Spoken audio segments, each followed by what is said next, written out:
Evangelho de Mateus, capítulo de número 16. Eu quero ler o versículo de número 18. Amém? Evangelho de Mateus, capítulo 16, a partir do versículo de número 18. Também eu te digo que és Pedro, e sobre esta pedra edificarei a minha igreja, e as portas do inferno nunca prevalecerão contra ela. Eu te darei as chaves dos reinos dos céus, e tudo o que ligares na terra será ligado no céu, e o que desligares na terra terá sido também desligado nos céus. Mateus 16, 18. Também te digo que és Pedro, e sobre esta pedra edificarei a minha igreja. Deus, esta é a tua palavra, foi lida e será ministrada aos nossos corações nessa noite de quinta-feira. Eu agradeço ao Senhor pela oportunidade de tê-la diante dos nossos olhos, Deus. Muitas vezes nós não sabemos a preciosidade que é poder compartilhar da tua palavra.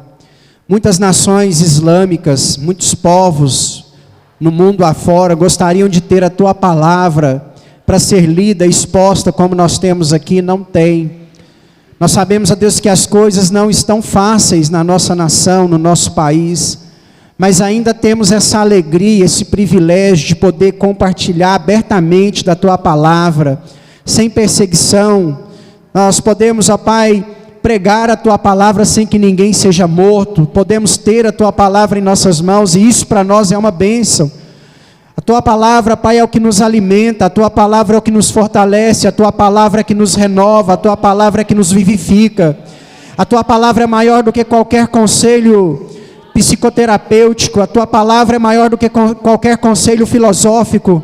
A tua palavra, Deus, é que guia a nossa caminhada, a nossa jornada, e nós estamos aqui nessa noite para experimentarmos da tua palavra. E a minha oração, Deus, é para que o teu nome seja santificado através dela, e que nós possamos, ó Pai, aprender mais do Senhor aqui nessa noite, através da tua palavra, em nome de Jesus. Que ela seja luz diante dos nossos olhos nessa noite. Aleluia. Pode se assentar, meu irmão, em nome de Jesus. Aos irmãos que estavam aqui na quinta-feira passada, nós compartilhamos um pouco, nós falamos um pouco a respeito dos princípios que nós precisamos ter no nosso culto a Deus, né? Falamos sobre cultuar ao Senhor. Eu gostaria, dando continuidade a essa fala, né? Eu não programei isso, Deus colocou essa palavra no meu coração hoje, quando orava, pedindo Deus uma direção para trazer aos irmãos aqui nessa noite. E Deus trouxe ao meu coração algo a respeito da igreja. Então é meio que uma continuidade. Porque se falamos de culto semana passada, hoje nós vamos falar sobre o lugar que nós cultuamos, né? A igreja do Senhor. Veio ao meu coração falar sobre igreja aos irmãos, por entender que aparentemente, tomara que eu esteja errado, muitas pessoas estão perdendo a concepção do que é a igreja. É basicamente a mesma coisa que eu disse a respeito do culto. Muitos de nós perdemos a concepção mesmo, assim, o pensamento, a ideologia do que é cultuar ao Senhor. Muitos hoje no culto precisam oferecer alguma coisa e os papéis foram invertidos. Nós precisamos aprender que culto nós não viemos aqui receber. Culto nós viemos prestar. Abre um parêntese, isso não significa que Deus não possa te dar nada, muito pelo contrário. É prestando a Deus o seu culto que você vai ter uma possibilidade maior de Deus olhar para você, te dar alguma coisa, né? Mas nós não estamos num culto para receber nesse culto, eu vou no culto porque eu vou receber. Nós estamos no culto para prestar culto a Deus. E quando nós falamos de igreja, a mesma coisa acontece, muitas vezes, nós não temos mais aquela ideologia do que é ser igreja, do que faz a igreja. Eu acho não, né? Na minha convicção, eu penso que a frase que melhor define a igreja é aquela de Paulo, se eu não me engano. Estou confundindo agora Paulo com João. Que ele começa o texto dizendo mais ou menos assim: até que ele venha. Isso é igreja. Igreja é até que ele venha. Até que ele venha, nós seremos igreja do Senhor. Né? Então, para mim, essa seria a frase que melhor define a igreja, é até que ele venha, porque a igreja, ela aguarda a vinda do Senhor, o retorno do Messias. Salvo me engano, essa é a primeira vez que a palavra igreja aparece no Novo Testamento, para não dizer na Bíblia, né, toda, em Mateus 16, 18. É um dos textos que Jesus usa para falar à igreja. Além de Mateus 16, 18, Jesus também vai falar em Mateus 18, né? Quando ele fala sobre corrigir o irmão, sobre perdão, ele também está falando ali para a igreja. Mas o primeiro texto é esse de Mateus, que nós lemos aqui no Evangelho de Mateus, no capítulo 16, no versículo 18. Quando Jesus também está dando uma referência a Pedro. Essa referência, ela precisa ser compreendida. Quando nós pegamos no original grego, há duas palavras descritas aqui para pedra, usadas de forma diferente. Por exemplo, te digo que és Pedro, é uma palavra específica, kef. Quando ele vai falar assim, ó, e sobre esta pedra, a palavra é kelef. Muda duas letras na palavra. A gente só sabe disso olhando para o original grego, porque é um jogral que Jesus está fazendo aqui. Isso é comum na literatura hebraica. Aí você pode pensar assim: ah, pastor, mas o senhor está lendo Mateus, e Mateus está no Novo Testamento, e o hebraico é do Antigo Testamento. Aí nós precisamos lembrar que Mateus foi escrito em hebraico, né, usando a linguagem hebraica para que os judeus aceitassem o Evangelho de Cristo. Porque o judeu que estava se convertendo não estava querendo ler Marcos, que é o primeiro evangelho a ser escrito. Porque Marcos estava escrito num grego, e nem era um grego clássico, era um grego comum, chamado de grego koiné. E aí então Mateus, para quebrar essa cultura, ele escreve, né, o Evangelho de Mateus em hebraico. E ele usa desses recursos, que é como que se fosse um jogral. Nós chamamos aqui no Brasil, né, no português, de redundância. Por exemplo, quando você pega lá, isso faz parte da poesia hebraica, Salmo 19:1. Os céus proclamam a glória de Deus, e o firmamento anuncia as obras de suas mãos. Céus e firmamento é a mesma coisa. No português nós chamaríamos isso de redundância. No hebraico nós chamamos isso de poesia hebraica. Você pode ver que, por exemplo, Davi orando, né? Em pecado eu fui concebido, e em iniquidade minha mãe deu à luz. É uma redundância no texto, né? Há até quem diga que é uma redundância assim: o Senhor é o meu pastor e nada me faltará. É certo isso, se Ele é o seu pastor, nada te falta. Então isso faz parte da poesia hebraica. Quando Jesus fala assim, tu és Pedro, ele está falando que Pedro é Kef, uma pedra menor. E o Kelef, sobre esta pedra edificarei a minha igreja, ele está apontando para ele. Uma explicação clara para isso é porque em Corinto ele vai falar que ele é a pedra angular. Paulo vai apontar Cristo como a pedra principal, a pedra de esquina, a primeira pedra. Então a pedra a qual a igreja está construída não é Pedro, porque muitos utilizam dessa artimanha, né, que veio do latim, para falar que a igreja está sobre Pedro. E se a igreja estivesse sobre Pedro, essa igreja já teria caído. Porque toda igreja que é estabelecida sobre um homem, ela jamais resiste. E eu estou falando da igreja espiritual, não da igreja física. Pedro jamais teria a capacidade de ser o fundamento, o alicerce, a pedra de esquina, a pedra principal, a primeira pedra da igreja. O que Jesus está dizendo para Pedro é que ele era uma pequena pedra entre as tantas que essa igreja teria na sua edificação. Por exemplo, Jesus é a pedra principal. Pedro era uma pedra, cada discípulo era uma pedra, eu e você somos pedra que edifica esse reino aí, essa casa. E Jesus disse que as portas do inferno não prevaleceriam contra esta igreja. As definições teológicas de igreja são as seguintes: quando nós somos perguntados em teologia sobre defina a igreja, como bom batista que sou, de acordo com Langston, que é o principal teólogo batista, quando os batistas foram, o Batista Nacional e o Batista Brasileiro, foram fundamentar a sua teologia, precisa se pegar um horizonte, né? E o horizonte é a teologia sistemática de Langston. Ela é uma teologia sistemática muito simplificada, mas muito boa, claro, senão não teriam usado ela. Hoje nós temos materiais mais modernos, hoje nós temos materiais mais completos, né? Que são oriundos da teologia sistemática de Langston. Langston disse o seguinte, que a igreja é o ajuntamento, eu particularmente não gosto dessa palavra, mas Langston disse que é o ajuntamento dos lavados e remidos pelo sangue do Cordeiro. Isso é a igreja. Nós vamos primeiro entender o que é a igreja, depois a gente entrar no papel da igreja. O que é a igreja? Toda reunião, todo ajuntamento de lavados e remidos pelo sangue do Cordeiro, nós vamos chamar de igreja. O que isso quer dizer? Que essa igreja, ela independe de endereço.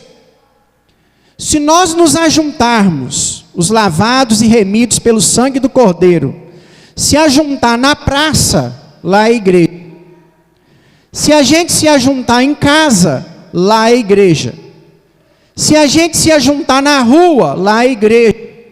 Se a gente for lá para a roça do irmão Milton assar um churrasco, é igreja, né? Se a gente reunir, nós somos igreja, independe de endereço. Quando 2 ou 3 estão reunidos em nome do Senhor, é igreja.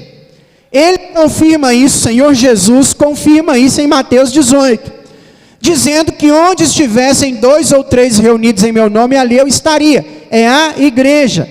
Em Mateus 18 também ele vai ensinar que qualquer decisão relacionada até a disciplina dos irmãos, tomada num ajuntamento de lavados e remidos do sangue do Cordeiro, acima de 2 ou 3 pessoas, ele estará nessa decisão. Ele fará parte dessa decisão, ele concordará com essa decisão, porque é uma decisão da igreja. Então a primeira definição de igreja que nós temos, é que ela é o ajuntamento dos santos. Eu acho muito interessante quando chega alguém e fala assim, você vai topar isso por aí, né? Em Santo Antônio do Monte tem muito. Não, nós não temos igreja não, nós reunimos na roça uma vez por mês, nós somos o local de reunião, nós funcionamos só em grupo familiar, nós não somos igreja. Quando uma pessoa chega a essa conclusão, ele não está sabendo nem o que é definição de igreja, para ele falar que não é igreja. Existem grupos, e grupos grandes, né? Do Yanglan, o Lee também, que eu esqueci o primeiro nome dele, me ajuda aí, Silvio, você lembra não, né? Eu sei que é Lee, são os 2 irmãos, né? Fundaram a igreja local de reunião e se espalhou mundo afora. E é interessante, Watney Lee, isso, obrigado, Silvio. Então assim, esse pessoal esparramou mundo afora, com a ideologia de que não, nós não temos igreja. Mas na hora que juntou aí um número de uns 30, 40, não cabe mais na casa do irmão, aí tem que alugar um local. Tem que ter o endereço. Não, mas nós não somos igreja, mas tem local, tem endereço, tem placa.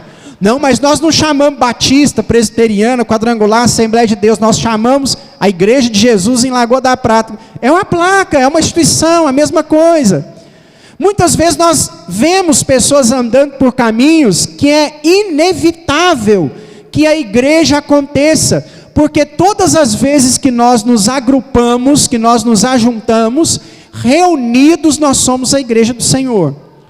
O que nós temos agora com a instituição CNPJ, endereço físico, e local de reunião é uma consequência. É muito mais fácil nós termos um lugar para reunir do que continuar juntando talvez 50, 60, 100 pessoas lá na sua casa. Você não suportaria isso lá 2, 3 vezes por semana. E isso não acontece só com a gente hoje, não. Isso acontece desde o período apostólico. Quando começou as reuniões a se tornarem grandes demais, o que eles fizeram? Marcaram o local de reunião. 1 Coríntios 16, os irmãos já tinham dia de culto estabelecido, domingo, primeiro dia da semana, e já tinha local. Em alguns momentos da história, eles ainda se reuniram no templo do Senhor, no templo judeu, não lá dentro, no Santo dos Santos, no pátio, a igreja se reunia ali. Em outros momentos, a igreja se reunia na sinagoga judaica, mas eles acabaram se reunindo.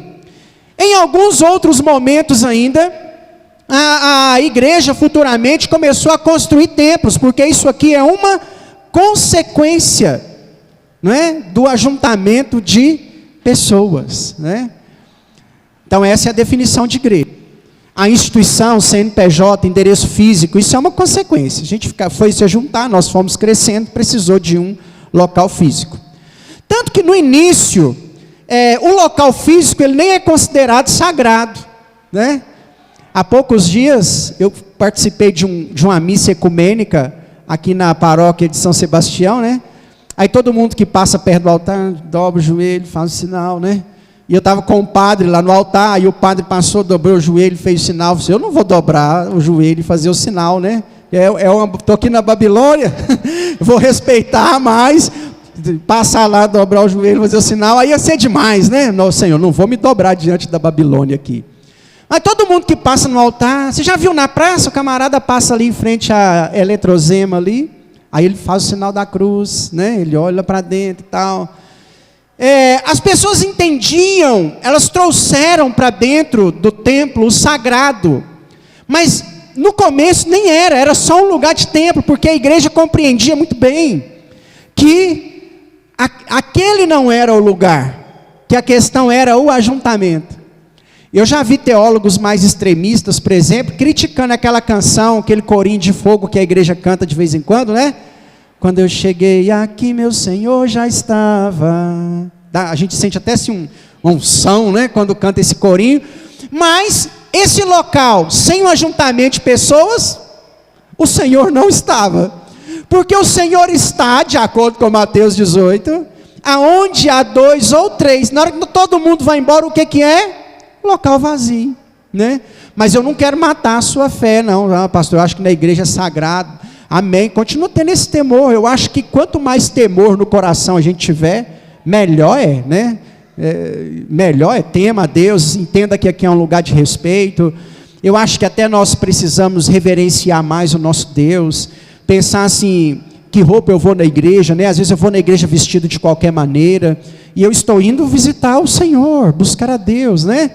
Quando você vai, meu sogro dizia muito isso, quando você vai no juiz, você pode ir com qualquer roupa? Você não pode. Se você for no tribunal, no fórum lá, chegar lá de bermudinha, você não entra. Chegar de camisinha regata lá, você não entra. Se você chegar lá de qualquer maneira, você não entra. Por que para vir na presença do Senhor, nós achamos que podemos vir de qualquer maneira, né? Eu não sou contra bonés, esse tipo de chapéus, esse tipo de coisa, mas se você chegar lá no fórum, de chapéu, de boné, de boina, vão falar para você assim, aqui, tira, para entrar lá, para conversar com o juiz. E aí, por que para servir ao Senhor eu venho, né? Então, assim, não é tanto o local, é quando nós nos reunimos.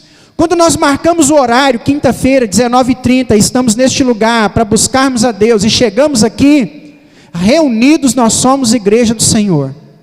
E como igreja do Senhor, tudo que acontece aqui neste local é diferente. É diferente. Você pode colocar a Ana Paula Valadão para cantar para você lá na sua casa. Você pode colocar a Bruna Carla. Você pode colocar a Isadora Pompeu, ou quem você gostar de ouvir. O louvor na casa do Senhor, quando nós nos ajuntamos como igreja, ele é diferente. Você pode ouvir na sua casa Hernandes Dias Lopes, Augusto Nicodemos, Silas Malafaia.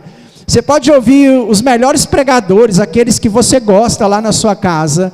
Você pode ouvir as melhores mensagens, mas nada se compara à mensagem, não aqui na igreja, na Avenida Brasil, número 1136. Nada se compara à mensagem quando a igreja está reunida. Nada se compara. Nada se compara. Então a igreja é o ajuntamento dos lavados e remidos pelo sangue do Cordeiro. A palavra igreja vem também do grego eclésia, que aparece aqui nesse texto, e eclésia dá uma ideia de assembleia. Já não está chamando, o Langston chamou de ajuntamento. A palavra grega eclésia vai chamar de assembleia, não é? Assembleia dos santos, a reunião dos santos. Quando os santos da igreja, nos primeiros anos da igreja, os irmãos não se chamavam de irmãos, os irmãos se chamavam de santos, né? Então, os primeiros irmãos, os primeiros convertidos, eles eram chamados de santos. Depois, com o passar do tempo, esse nome foi substituído por irmão. Mas antes, quando lá eles viam um ao outro na rua, eles falavam assim: paz do Senhor, santo. Oh, Santa Maria de Deus, né?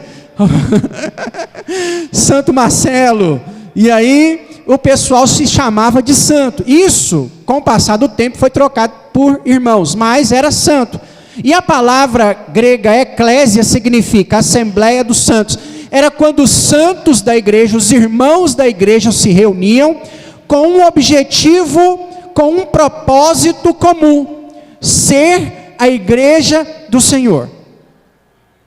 Quando nós falamos em ser a igreja do Senhor, nós não podemos criar ideias erradas a respeito dessa igreja.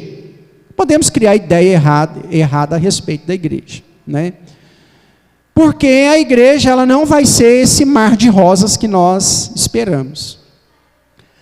Há poucos dias eu vi uma pessoa questionando às vezes a falta de comunhão dentro da igreja. Não é uma justificativa, mas eu diria para você que a falta de comunhão na igreja, ela não está relacionada a uma igreja, especificadamente falando. Se você olhar à sua volta, é mais um contexto geral, né? Principalmente dentro da nossa cultura aqui lagopratense, onde as pessoas não têm muito tempo mais de ficar talvez assim, um dentro da casa do outro, feijoada, churrasquinho, caldo, né? Não dá, nós não temos como viver dessa forma.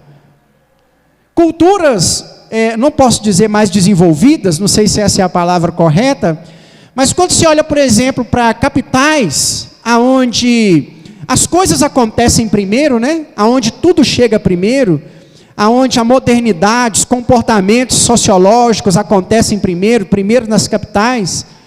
Uma pessoa que mora em Belo Horizonte, por exemplo, dificilmente ela tem condições de receber, entre aspas, alguém na sua casa. A pessoa que compra um apartamento em Belo Horizonte hoje, ele compra um apartamento de 49 metros quadrados. Eu vi isso em São Paulo, quando estive lá com o pastor Jadir. 49 metros quadrados, eu estou aumentando, deve ser 39 metros quadrados. Se a mulher estiver cozinhando na cozinha, o marido não entra lá. Para ele ir na cozinha, a mulher tem que sair. Não cabe 2 pessoas na cozinha. Então, assim, não tem como receber, a não ser que a gente vá para algum local, porque em casa, mesmo quando estava em Belo Horizonte, eu conheci pessoas, tipo assim, que não gostavam disso. E isso um dia vai chegar para a gente aqui, então a gente tem que aproveitar agora, né, que você tem sua casa, sua varanda, seu sítio, chama a gente para ir lá, chama os irmãos da igreja para ir lá, faz o caldo, faz a feijoada, não vai ser constante, como eu disse aqui, mas de vez em quando dá para fazer, né? De vez em quando dá para fazer, faz, reúne, mas não é uma coisa assim, única, denominacional, é geral, a correria do dia a dia, faz com que as pessoas não tenham tempo, e aí o diabo vai e coloca essa arma assim: na igreja não tem comunhão mais. Espera aí, meu irmão. Quem reclama que a igreja não tem comunhão, não está chamando ninguém na casa, não está fazendo caldo de feijão. Eu duvido que você fez um caldo de feijão, ligou para os 2 ou 3 irmãos e ninguém foi. É o contrário. Se você fizer o caldo de feijão e ligar para os 2 ou 3 irmãos, esses 2 ou 3 irmãos levam mais 2 ou 3 irmãos, e você tem que jogar uma água nesse feijão lá, raliar o negócio para o trem dar, senão não dá não. Entende? Às vezes nós reclamamos de coisas que nós não fazemos. Eu não posso criar concepções a respeito da igreja, de ser uma igreja impecável, de ser uma igreja perfeita. Eu até gosto da comparação de Jesus para falar sobre a igreja. Jesus comparou a igreja à arca de Noé. Jesus comparou a igreja à arca de Noé. E a arca de Noé era o seguinte: um barco com uma janelinha de 30 centímetros por 30 centímetros, cheio de animal, né? Esses animais adormeceram quando entraram na arca. Você tem que ler o texto direitinho para você entender. Eles não ficam acordados os dias tudo da viagem. Aliás, o Noé nem sabe como que eles ficaram dormindo a viagem inteira. Era impossível colocar animal e comida para esses animais dentro da arca, né? Eles adormeceram dentro da arca. E imagine aquela situação: chuva, úmido. Há uns anos atrás aqui em Lagoa choveu mais do que o normal, o rio transbordou, e todas as goteiras que poderiam aparecer na sua casa apareceu, todos os mofos que poderiam aparecer na parede da sua casa apareceu, né, uns 2 anos atrás. Imagine aquela arca, chovendo 40 dias, dia e noite, ininterruptamente, chuva, água que caía do céu, rio que transbordava água. Imagina a umidade daquele lugar fedia. Só tinha uma janela, cheio de animal e fedendo, mas era o melhor lugar do planeta Terra para estar. Aquele lugar estava cheio de animais e fedendo, mas era o único lugar no planeta que tinha vida. Assim é a igreja. Com todo respeito a nós, irmãos, porque eu estou no meio, né? Às vezes está cheio de animal, às vezes está fedendo, mas é o melhor lugar para estar. Sabe por quê? Porque Apocalipse é enfático em dizer que quando Jesus vier buscar, quem que ele vem buscar? A igreja. Ele não vem buscar uma nação, ele não vem buscar um país, ele não vem buscar pessoas, esporadicamente falando, ele vem buscar igreja. Pode ser feio, pode ser fedorento, pode estar cheio de animal, mas quando ele vier buscar, ele não busca quem está no mundo. Camarada cristão, não está frequentando igreja, está lá no mundo. Eu tenho uma notícia triste para te dar. Se Jesus vier buscar e você estiver sem igreja, eu afirmo com 100% de certeza, vai ficar. Ah, mas igreja nenhuma serviu para mim. Ah, que pregação nenhuma serviu para mim. Que pastor nenhum serviu para mim. Jesus voltou, você está fora, tchau. Porque ele vem buscar a igreja. Ele não vai olhar para você longe da igreja, não. Ele vai olhar para você que é lavado, remido pelo sangue do Cordeiro e que participa dessa assembleia. Eu não sei se nós conseguimos mais controlar hall de membro, quem entra, quem sai, quantos tem, quantos não tem, todo mundo, né? Igual era antigamente. Hoje a igreja mudou. Em Lagoa da Prata isso mudou muito também, embora a gente tenta manter isso aí, né? A gente tenta manter. Eu não sei se a gente vai conseguir. Quando Jesus voltar, ele não vai chegar para o pastor, né? Cheguei, pastor Tiago, cadê o hall de membros? Aí eu entrego Jesus no hall de membros. Ela, Silvio, vamos, você está aqui. Não vai ser isso. Você vai, né? Não vai ser assim, mas eu acho que nem precisa, porque Jesus conhece o hall de membros da igreja antes de chegar, né? E na verdade ele não vai olhar o hall de membros, né? Ele vai olhar o coração, a fé, o amor, o fervor, a marca da promessa no seu coração. É isso que ele vai olhar. Então eu gosto da comparação de Jesus assim com a igreja, porque compara a igreja àquilo que é imperfeito.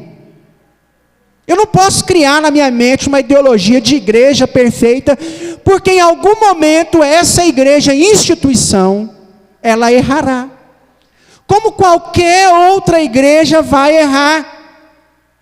Se você teve oportunidade de passar por outras igrejas, e eu acredito que sim, lá tinha problemas. E aqui tem problemas.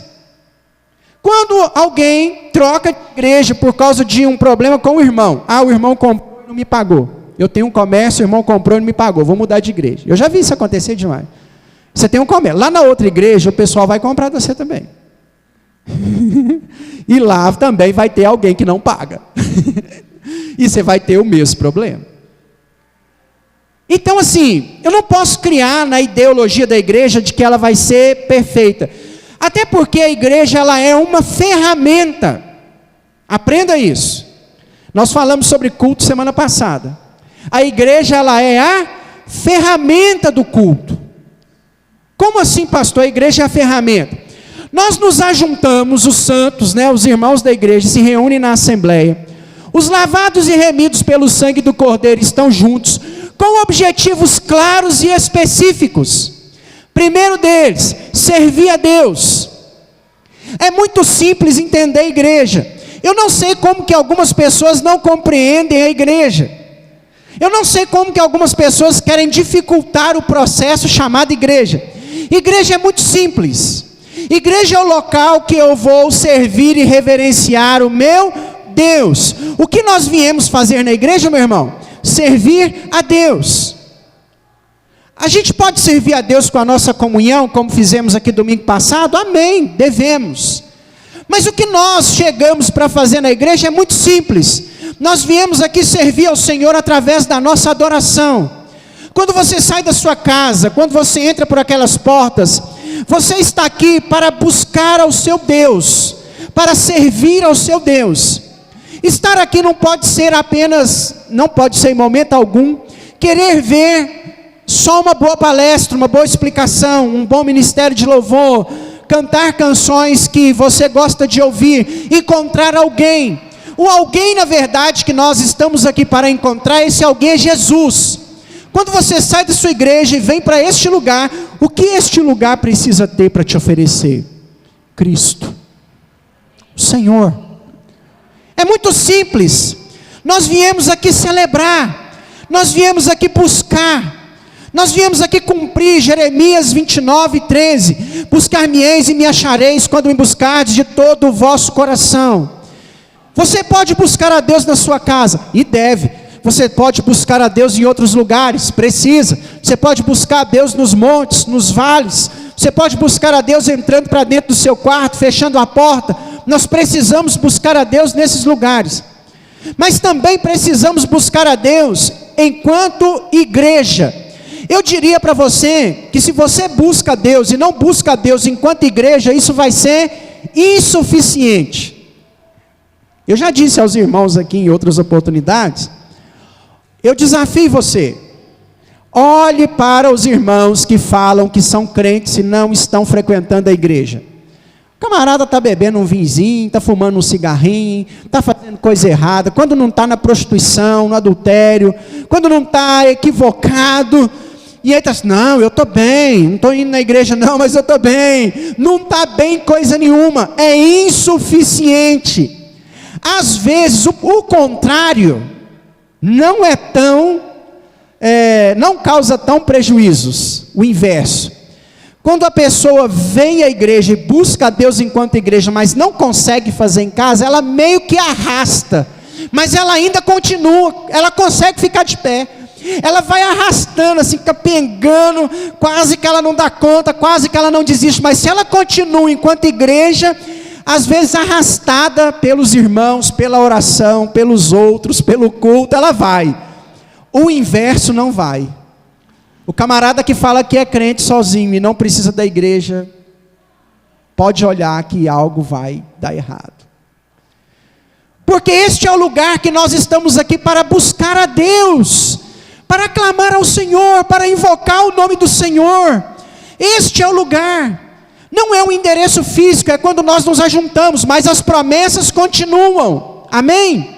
As promessas continuam. Eu sou um eterno apaixonado por 2 Crônicas, capítulo 7, versículo 15, na inauguração do templo de Salomão. Você conhece de cor o 14, né? Se o meu povo, que se chama pelo meu nome, se humilhar, buscar a minha face, se converter de seus maus caminhos, eu ouvirei dos céus, perdoarei os seus pecados e sararei a sua terra. Eu gosto do 15. E os meus olhos estarão abertos, e os meus ouvidos atentos à oração que se fizer neste lugar. Nós estamos aqui para buscar a Deus. Você está aqui para rasgar seu coração ao Senhor, porque a oração que você faz aqui, Deus está ouvindo. O seu louvor prestado aqui, Deus está recebendo. Pastor, Ele não recebe o meu em casa? Recebe, mas o aqui é especial. Aqui você está com os demais irmãos. Aqui você está aonde Deus está. Quando nós começamos esse culto, nós podemos ter certeza, mesmo antes de sentir qualquer arrepio ou frio na espinha, Deus está aqui neste lugar, porque nós nos ajuntamos como igreja do Senhor. E aí a oração que você faz aqui é diferente. Deus te vê aqui neste lugar, meu irmão. Deus te vê, os olhos dele estão abertos. Vem para a casa do Senhor. Por que você acha que o diabo vai fazer de tudo para que você não esteja na casa do Senhor? Porque ele sabe que aqui Deus vai te ver. Vai chegar uma visita na sua casa, seu trabalho vai atrasar, vai ir até mais tarde, o negócio vai começar a dar errado, você vai brigar em casa com seu filho, com a sua esposa, com o seu marido, vai ficar com o coração entristecido e falar assim: nossa, briguei demais, vou nem na igreja. Aí o diabo do outro lado ri para você. Os demônios, assistindo de longe ao seu derredor, como está em Pedro 5,8, vão bater palmas para você, porque eles conseguiram. Tudo que o inimigo quer é fazer você desistir deste projeto de Deus, mencionado em Mateus 16,18, chamado igreja. Mesmo que escândalos aconteçam, mesmo que homens errem, mesmo que pessoas falhem, a igreja não é um projeto humano, a igreja é um projeto divino, e os olhos de Deus estão sobre ela. Eu preciso aprender o seguinte, que quando alguém erra, quando o homem erra, Deus tira e põe outro no lugar. Quando alguém falha nesse processo, Deus vai dar os meios dele, porque não tem como acabar com a igreja.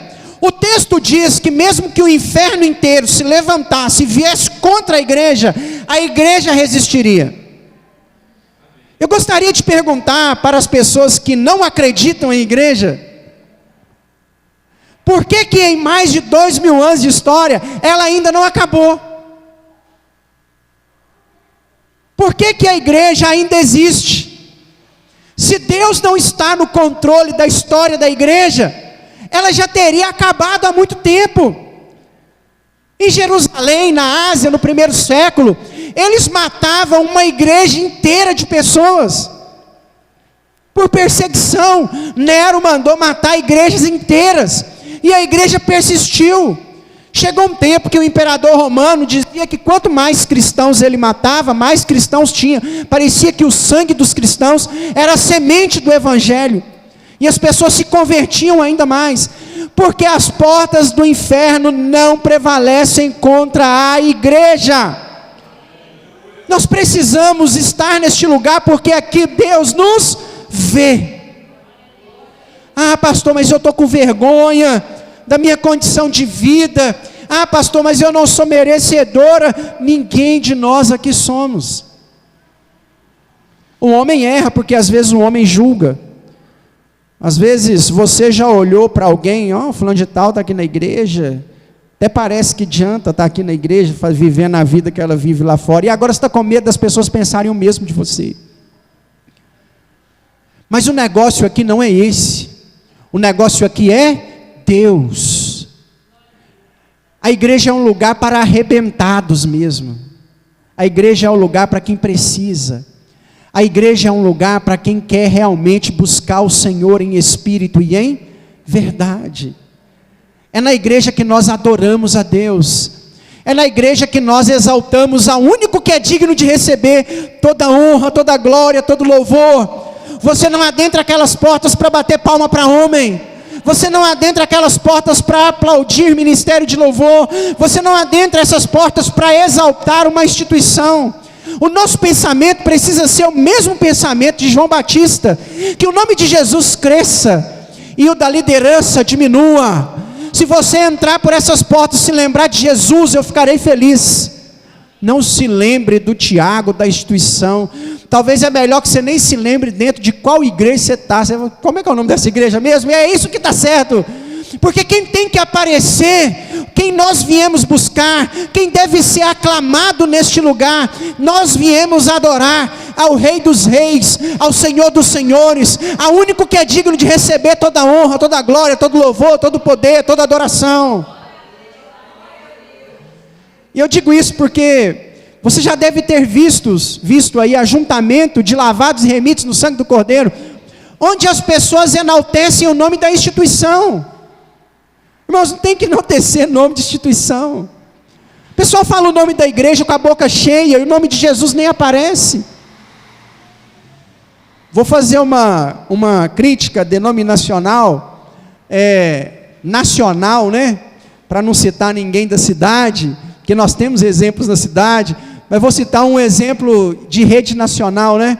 Você está assistindo na sua televisão, na Rede Record, aí o camarada vira e fala assim: eu pagava aluguel, morava numa casa de teia de amianto, era CLT, não tinha nada, ganhava um salário mínimo, os irmãos da igreja faziam cesta básica para mim, aí eu mudei para a Igreja Universal, aí eu levei a minha oferta, e hoje eu tenho 15 casas de aluguel, 4 carros parados na garagem, sou empresário por conta própria, e eu sou a Universal.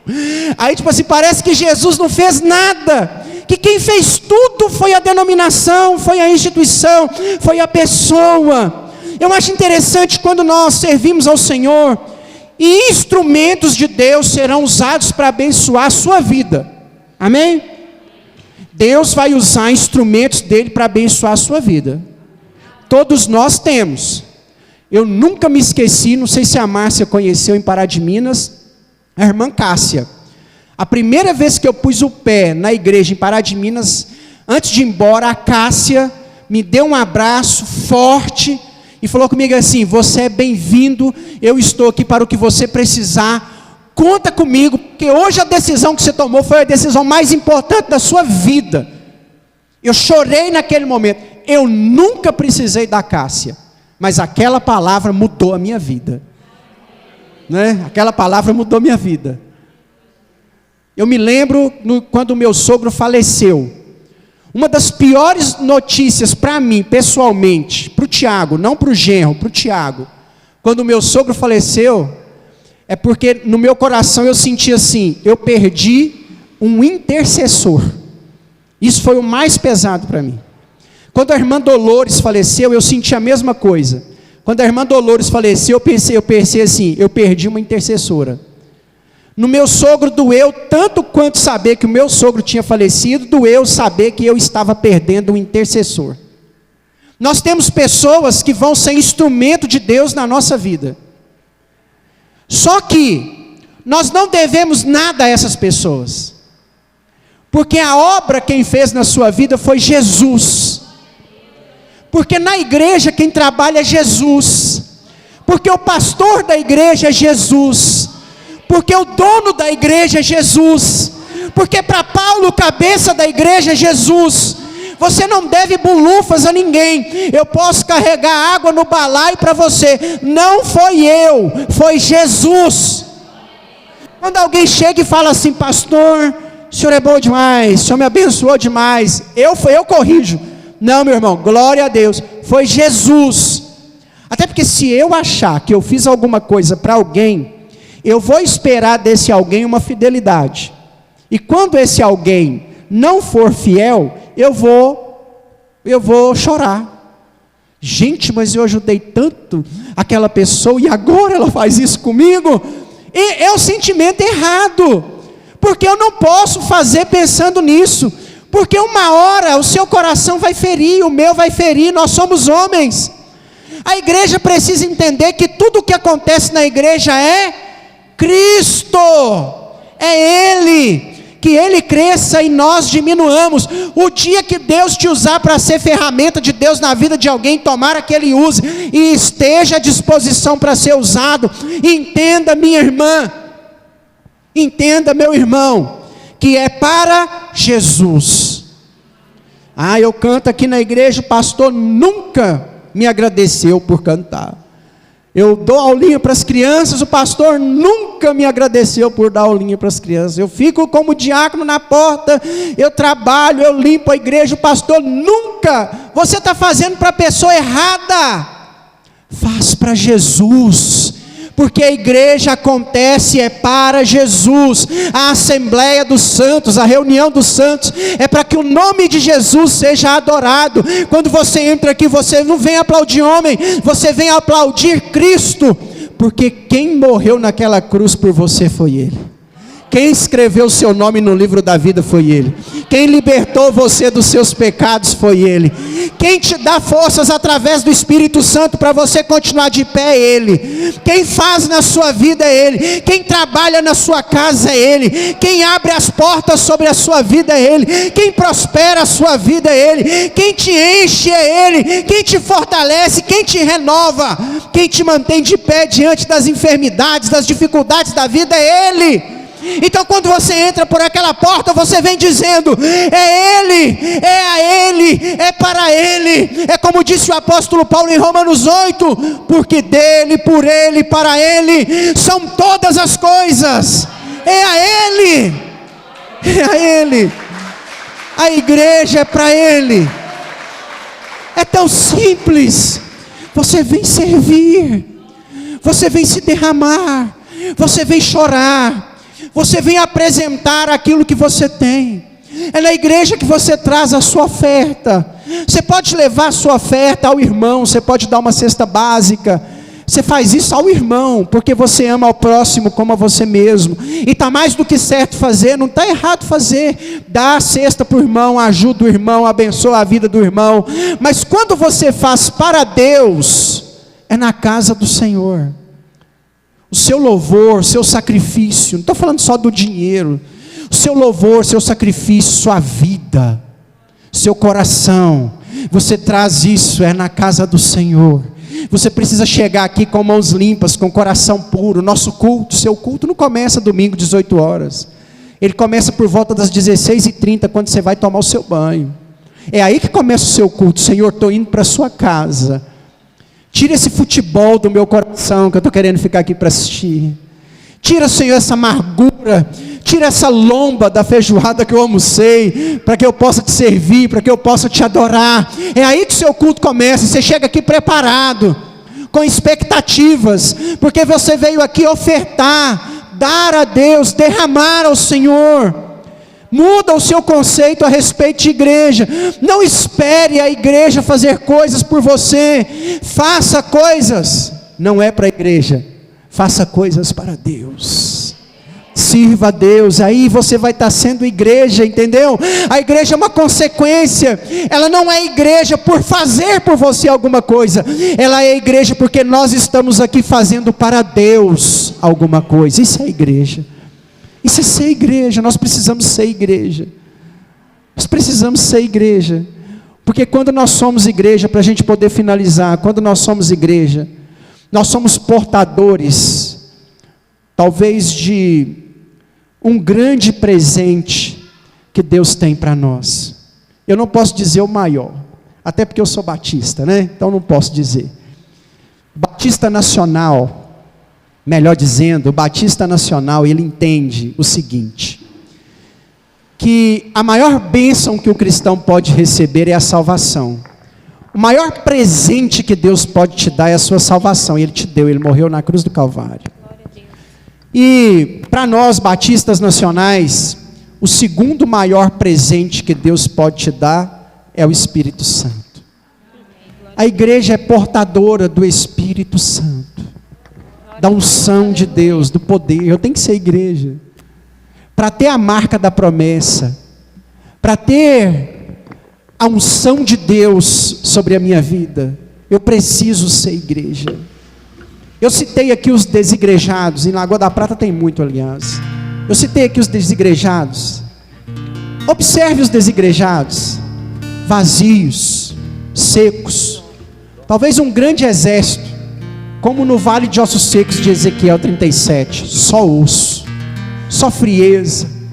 Os desigrejados tratam a igreja na técnica, na análise, no comentário. Você já viu um comentarista de futebol falando de futebol? Os desigrejados fazem isso com a igreja. A igreja é assim, o pastor é assim, fulano de tal é assim. É um desigrejado, ele é assim, porque fora da igreja está vazio. Nós precisamos ser igreja, porque quando nós somos igreja, o Espírito Santo de Deus vem nos fortalecer. Quando nós somos igreja, o Espírito Santo de Deus vem nos renovar. E isso é necessário para o seu casamento ser uma bênção, para a sua família ser uma bênção. Você precisa, nós pregamos aqui domingo, do Espírito Santo de Deus. A igreja carrega o poder, a igreja carrega a unção. Quando os 120 estavam reunidos pela primeira vez, línguas como que de fogo pairaram sobre a cabeça dos irmãos que ali estavam. Quando a igreja se reúne em oração, cadeias caem, portas abrem, enfermidades são curadas. O inferno cai quando a igreja está reunida, porque a presença de Deus vem sobre a vida da igreja. Você tem que ser igreja para que a presença de Deus venha sobre a sua vida, seja derramada sobre a sua vida.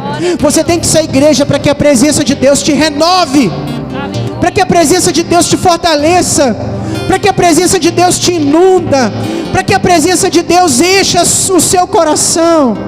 Seja igreja. É tão simples.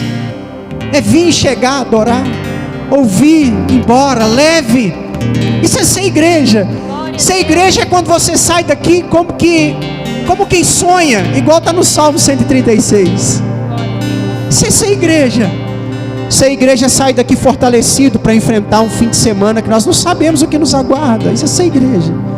Ser igreja sai daqui renovado. Ser igreja sai daqui tendo a certeza que Deus falou com você mais uma vez. Ser igreja sai daqui sabendo que Deus ouviu sua oração, atendeu o seu clamor. Isso é ser igreja. Ser igreja sai daqui sabendo que Deus recebeu o seu culto, a sua adoração. É a sensação de entrega, de dever cumprido. Isso é ser igreja. Quando você sai, pensa assim: fiz o meu papel, rendi ao Senhor a minha adoração. Aleluia. Isso é ser igreja. Talvez você venha aqui e está saindo pesado. Talvez você está participando da igreja, mas está arrastado. A palavra de Deus para nós nessa noite, Deus colocou no meu coração para dizer para você nessa noite, sem saber que você estaria aqui. Ser igreja, sair daqui leve. Para sair leve tem que ter a presença de Deus. Abre o seu coração, seja igreja. Seja igreja. Você que já é crente há muito tempo, talvez a sua alegria não é mais a mesma.